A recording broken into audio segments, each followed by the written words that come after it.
Gage. I worked for Cantor Fitzgerald in 2001 when 9/11 happened. I've been back in Australia now for about 6 or 7 years now, but that was one of the most horrendous days that I had while I was there, definitely, if you can imagine. The first real memory I have of that day is I got out of the path train underneath the trade centre, and all I could smell was, I thought it was gas. And my immediate thought was, well, that's the end of our day, because quite a lot of our guys that worked there had been there for the '93 bombing, and they were pretty, the authorities around there were pretty paranoid about anything going on around the World Trade Centre. So I thought if there was a gas leak, they'd probably evacuate the building. So that was my first thought.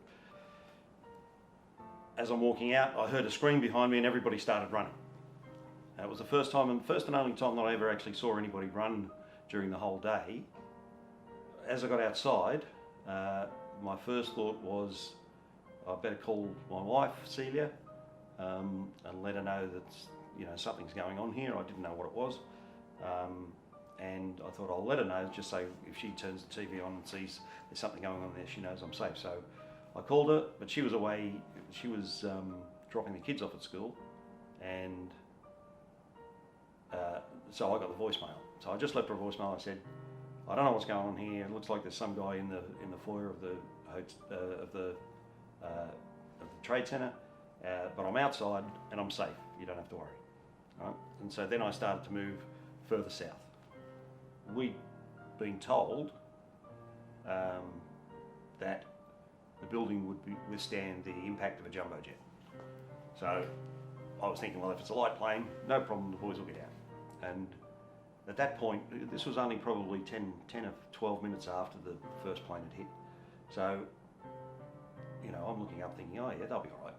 And I'm talking to her, and while I was talking to her, I hear this really loud whooshing sound.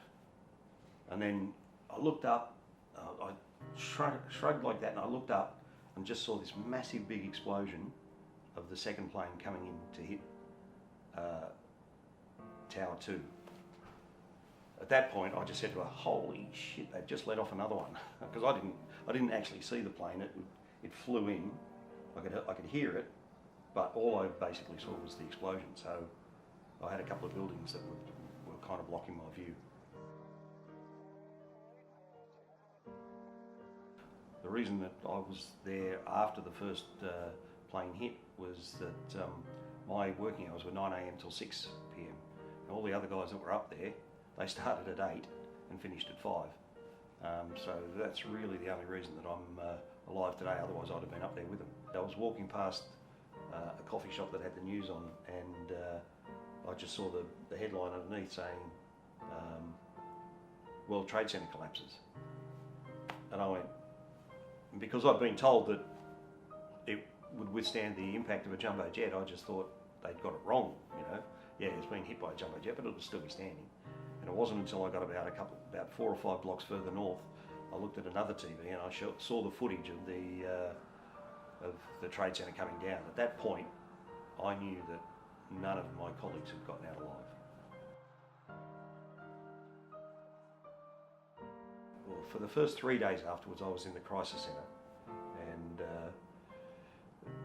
if you want to talk about emotional impact, that was one of the most distressing things that I've ever done. The worst phone call, as I said, that I took was a lady that was 8 months pregnant who couldn't find her husband, and all I could think of was that you can't